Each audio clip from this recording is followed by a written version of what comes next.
Hello, everybody, and welcome into the Big Skin Project YouTube channel. I am Matt Hartman, and today we are talking about buying and selling NFL teams. For the most part, we're talking about buying 0-2 football teams or selling 2-0 football teams. Originally, I called this optimist pessimist.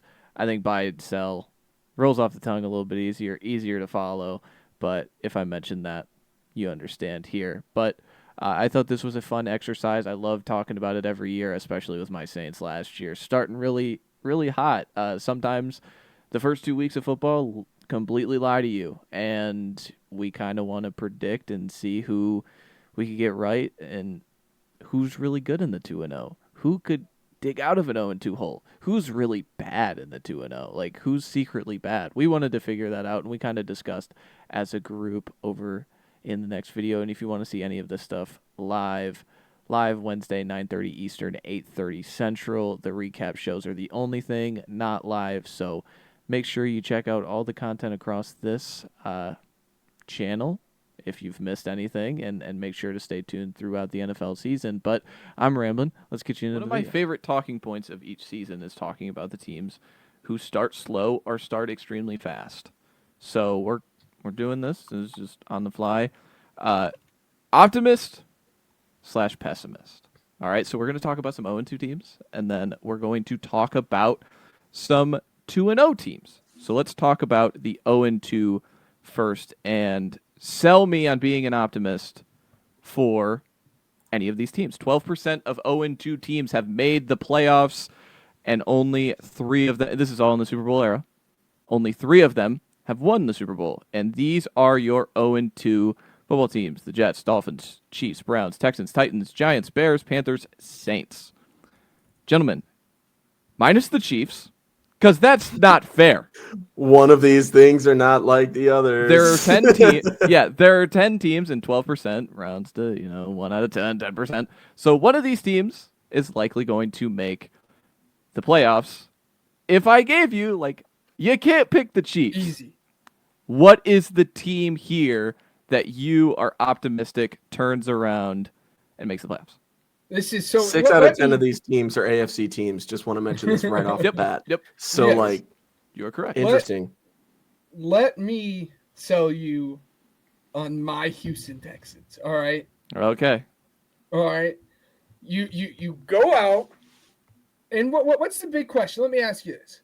Through the first 2 weeks of watching the Houston Texans play football, what has been the big concern on the offense? The offensive line. The offensive line. And running the football. And that is all linked to your offensive line. And I am so glad that you said that. Because what did the Texans do in the draft this year? They went out and they drafted Untitled. Who's to say as the season goes on, and obviously the offensive line is a 5-man group, but who's to say as the season goes on, Untitled doesn't find his stride and gets used to the strength and physicality of the NFL? Because he's a big dude. He can handle it once he figures it out. Oh, and alongside that, let me tell you really quickly, they also have a top 10 quarterback in the NFL and a top 5 defense in the NFL. So all you need is a couple of the pieces on the offensive line to figure it out. We knew that going into the season. That's all you need. Untitled, come on, let's get used to the pace of play. Give CJ Stroud an extra half second in the pocket so he can get the ball out to the guys that you drafted in the 2nd and 3rd round, and Jaden Higgins and Jalen Noel. Thank you very much. I think for me it is very, very easily the Texans because they have the pieces to get the job done. As you said, we've seen them do it over the past 2 years. Just get him another half second to get it done. Allow him to show you why we talked about CJ Stroud as a top 10 quarterback in the NFL. And if you can let him play like that, I don't think this is a hard question at all. And I think we're all going to be walking away and saying, really? We were that worried about the Houston Texans after week 2? How could we with the top 5 offense and CJ Stroud at quarterback? But I rest my case. It's the Houston Texans for me very, very easily. I know what you're doing here, Matt. I know what you're doing here. I don't want to say my Bears, dude. I hate this team I will. right now. I will. Do it I for think me, the offense has please. been good. I think the offense has been fine. I think we're still in training wheels mode. I think we're in week 2. I trust Ben Johnson. The only every rush statistic, all right, I'm now Kyle Monungai because this offensive line is creating push for this run game, and DeAndre Swift, one of my least favorite players of all time because of his vision and his bounce back ability.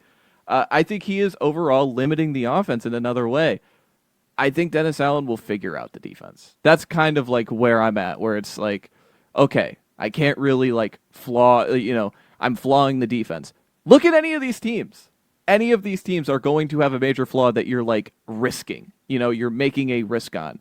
And I think the other thing would be they play in just a loaded division. They still have Green Bay twice. They're already down 2 games. I get that.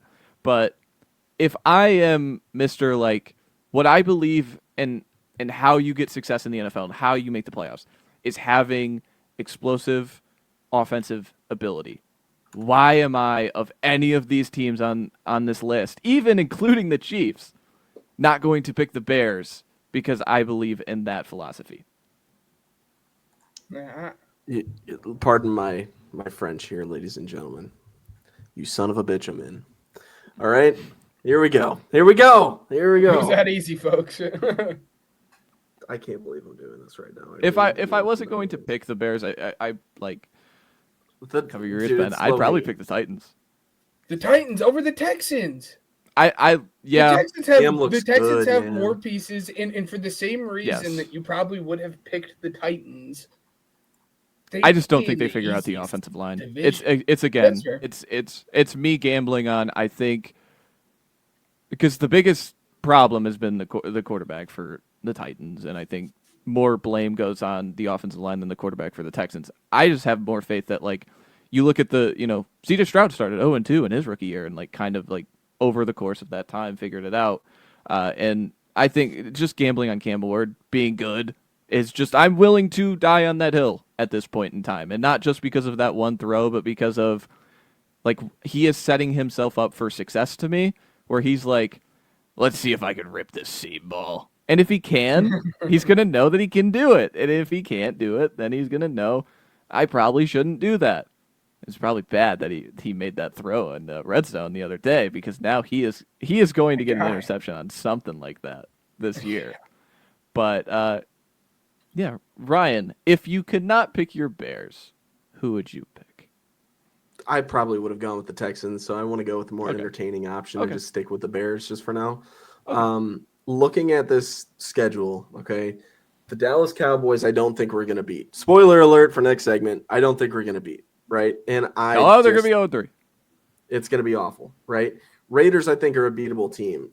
Commanders are a beatable team right now because Jaden Daniels could potentially be hurt. And regardless, he is not playing the best football right now compared to last season, which is crazy to say because the kid was a rookie. Saints up next after that, right? Then you've got a bye week in here somewhere, but I'm just going to go through the next few matchups. It's like week 5. Ravens, that's a loss for sure. Just don't even show up. It's not worth it. Bengals, that's a win. Joe Burrow will not be back by that point. They already put him on IR early November. He's not going to be back at that point. Giants, good God, dumpster fire. I know that they just took the Cowboys to overtime, but this team is very beatable. With that being said, 1, 2, 3, 4, 5 wins out of the next, 7 games is possible. Do I think it's something that's going to happen? Absolutely not. I'm being the most pessimistic I've probably ever been. Any of these teams, you're gambling. You're making a major gamble on you think this team would make the playoffs. I'm just doing this for the sole purpose of conversation because the odds are telling you one of these teams are going to make the playoffs, and I didn't want all 3 of us to say, well, the Chiefs are going to do it because they have Patrick Mahomes on offense, and he'll figure it out, and they have Chris Jones and Trent McDuffie and a great defensive coordinator. there's situations a lot of the time in the NFC where some weird 9-8 team makes it in, right? Yeah. And I think that the Bears could potentially be one of them. Like I said, let's say that they somehow, by the grace of God, get 7 wins out of that stretch, right? You're telling me they can't get 2 wins out of the Vikings, Steelers, Eagles, Packers, Browns, Packers, 49ers, or Lions? I think that with how J.J. McCarthy plays, if they haven't benched him by then because cough, cough, Carson Wentz is here, I think that they could beat the Carson Wentz Vikings. believer. I think they could beat the Steelers, given the fact that the Steelers just haven't they played okay ball here. The Browns are the Browns. Like 49ers are injury prone. Who knows if CMC is still on the field? Like, you know what I mean? And not to mention this, and to kind of throw something at you guys just for entertainment's sake, I brought up a specific team in a trade deadline earlier in the show tonight. I think that the Dolphins become sellers and the Bears make a trade for Devon Achane. I think that's what makes happen, or what happens, because like you said, the run game's opening up. It just sucks because DeAndre Swift is your running back and he can't see for anything. So if you go out there and you get a pass catching back like Swift was supposed to be, and you get somebody that can hit the hole, Devon Achane is your guy. He's young. He's got a few more years left on his contract, but his contract is going to be up before Caleb's. You'll have an answer before then. Spitballing here, I'm not saying it's going to happen, but I'm saying I said it's going to happen, but I don't mean it's going to happen. Like it's a prospect of the idea of like, listen, there's a Breece Hall out there. Who knows if the Jets want to pay him after this season? You know what I mean? Like, yeah. There's potential for growth there, and I think that in the scenario, the Bears can get their run game where it needs to be, and then figure out the defense. Like you said, Dennis Allen should hopefully soon. And I would say hopefully after the bye week, we'll have it somewhat ironed out, but that's the hope, right? Plus you haven't seen Kyler Gordon play much football. I know Jalen Johnson's out for the season, but TJ Edwards played like a half of football and then he was out for the rest of the game. Like you get those guys healthy, those guys can be potential difference makers, but I don't know. I should have known, including anything with the word Bears on it would turn into a propaganda segment. Let's get into the 2-0 teams. I didn't like it. Since 2007, at least one 2-0 team has missed the playoffs, and this is where we get into the pessimist part of it. Gentlemen, of these teams, who are you pessimistic on and you would predict to be the team to miss the playoffs? And Ooh. Yeah, I think I have my team. Ryan. Ryan's he's jumping out of his seat. I would love to go second. Cardinals. That's my team to miss the playoffs. I don't feel like they're good enough right now, or they don't belong with these other teams on the screen right now. They beat the Panthers and they beat the Saints. Let's be real. Those teams are not good. Like who in that division too, you're telling me that they can compete? Like I don't believe it. I don't see it yet. I don't see the vision. I'm getting that one out of the way. Ben, go for it. Yeah, I think the other easy answer here would be the Colts. Because does Daniel Jones come back down to earth? Does he turn into the Giants Daniel Jones? Does this offense start slowing down? So for that reason, I will say the Colts. I want to add one more to the plate after Ben. Sorry. That being said, take all my answers? Yeah. I would not at all be shocked nor surprised if that team ends up being my Philadelphia Eagles. Because we've seen... Whoa! We're doing this already. We're doing the Doomer gimmick already. I don't think so. Again, Did they ban the tush push mid-season? What happened? The Doomer gimmick already started. Okay. No. Oh, God, no. Fire him. Fire him. Pitchforks at his house. I'm going to continue to pick the Eagles to do it. I'm saying this is my more out there take, just like you did with the Bears, and I'm not picking the Eagles to do it. I'm just saying I wouldn't be surprised based off of everything that had happened in 2023. You're coming off of a Super Bowl the year prior. You hire a offensive coordinator that has had no play calling experience in the history of the sport, whether that is at a high school level, whether that's at a college level, and definitely at an NFL level, and you crashed and burned throughout the season. And what did the Eagles turn around and do this offseason? They repeated the exact same thing that they did in 2023. Again, I'm not going to say it's happening. I'm sure as heck not going to pick it to happen. But we've seen this story before with the Eagles. Have we not? And that's not including their schedule. That is an absolute gauntlet of a schedule. And you barely made it out of a Cowboys team. And yeah, you beat the Chiefs, but their offense was abysmal. He has no one to throw the ball to. Your schedule is just going to get harder as the season goes on. And again, my worry is that it's just a repeat with the offense that we had saw in 2023. Again, not going to predict it to happen. I think it's going to be the Colts, Daniel Jones. He's going to slow down. I'm just saying, I think it's a possibility that it is the Eagles. Matt, go for it. I don't want to steal your thunder.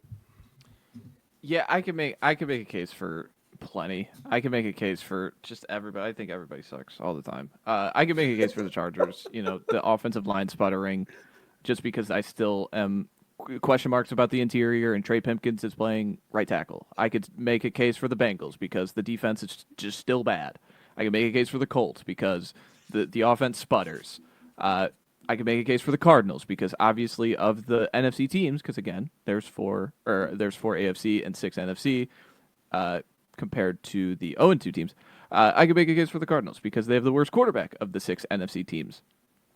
I'm going to make the case for the Niners. I think the Niners would be the team that I would predict because if this follows the same kind of recipe as last year, what happened last year is already kind of happening this year. We're like part 1 of 2 for them last year.